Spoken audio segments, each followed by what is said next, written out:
exciting day. We just heard the news that we are going to Gyeongbokgung Palace, but we're gonna actually be able to dress in the traditional Korean hanboks, all of us, and enter the Gyeongbokgung Palace together. What will that be like? Entering this very special place during the Joseon Dynasty in traditional Korean hanboks. This is my first time doing this too. Oh, it's the first time even for our leader. We're just about to step out to the Hanbok place. Later, we'll also see the Korean War Memorial. And then finally, we'll have the chance to see the Namsan Seoul Tower, where we'll have a view of the entire city. I have led the delegation of American educators from the United States on this summer tour in Korea for maybe like 15 times, and this is the first time ever that we get to dress up in the Korean traditional royal outfit and walk around the palace, which is an honor and a privilege. At the same time, it's going to be a challenge in this heat, but I think it's going to be fun if we do it together, right? I'm excited. We've been touring the city. We've been eating a lot of great food, learning a lot of history. So being able to actually, for a moment, be able to get ourselves into Hanbok, I think that's going to take it to that next level where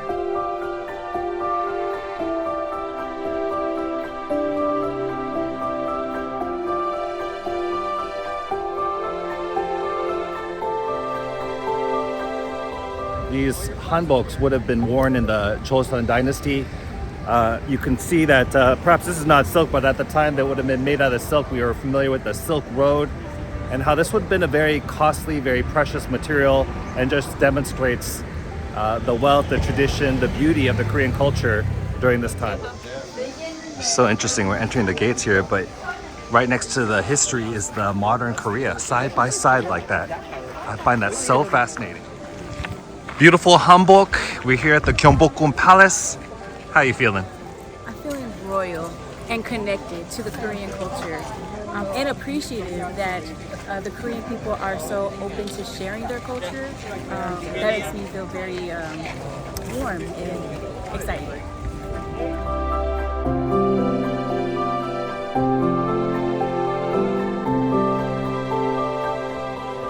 So as we follow the tour guide, I'm learning so much. Gyeongbokgung is the name of this palace. Gyeongbok means shining, and then gung means palace, so shining palace. Originally built around the 14th century during the Joseon Dynasty. So for many years, this was a part of the Joseon monarchy. So what this is actually has been rebuilt because it was destroyed by foreign invaders, but has now been restored. We are now headed to the main compound where the king was. From the distance, you can see the main gate. You can see the bridge, and as folks crossed the bridge, they would purify their minds before they saw royalty. There would be a passing through 3 gates before reaching the king. And so there's a location for commoners, and there's a place for royalty as well.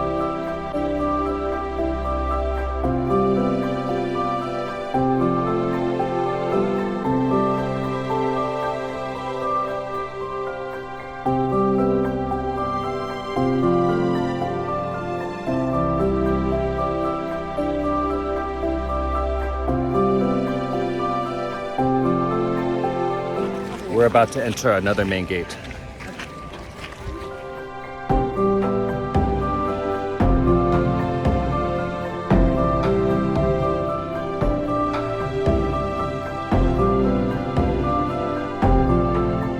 At this time, we're very close to the throne room where the king resided.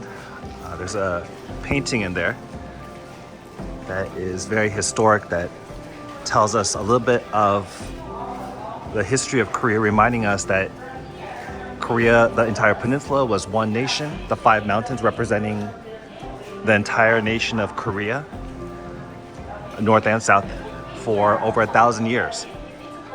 This idea of a North and South Korea is relatively new after the Korean War. So inside the throne room, you'll also see a large dragon on the ceiling, dragons on the throne, and some of you may wonder why dragons. And so dragons in both Chinese and Korean, I guess, culture, the dragons represent like the perfect animal. It's like 9 different creatures. This walkway is just a great representation of being present in the now and thinking of the future while also honoring your past.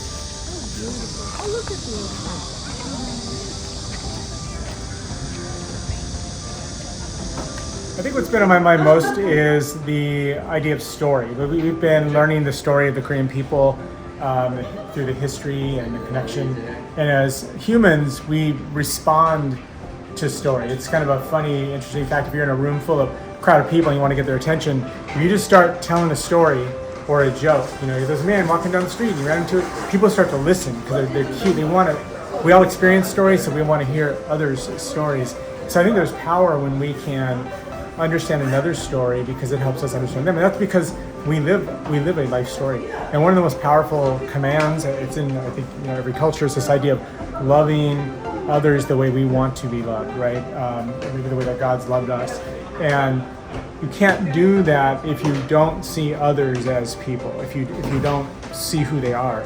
So the more we learn about others and their journeys and their stories, we're able to then connect them to ourselves and then better fulfill that act of loving each other. So when I think of, there's global implications there that are pretty significant, but when I think about a school site, even at the local level, when we can build opportunities for connection and understanding with each other from a range of students from a diverse background, coming together and having moments of understanding and bridge building, we begin something powerful. We build that unity and that connection. And from there, as we were talking actually earlier, you and I, Jeff, were talking about the notion that it's that something small, that building that sort of connection small, that's how you build out and maybe ultimately affect the world. So I'm really enjoying this moment and my understanding of the Korean people. And it's appropriate, I think, we're wearing these traditional Korean outfits. It's maybe a little touristy, right? But it really is literally walking in sort of the skin of what another person walked in, generations ago, and kind of living that story is I think appropriate to be talking about this now.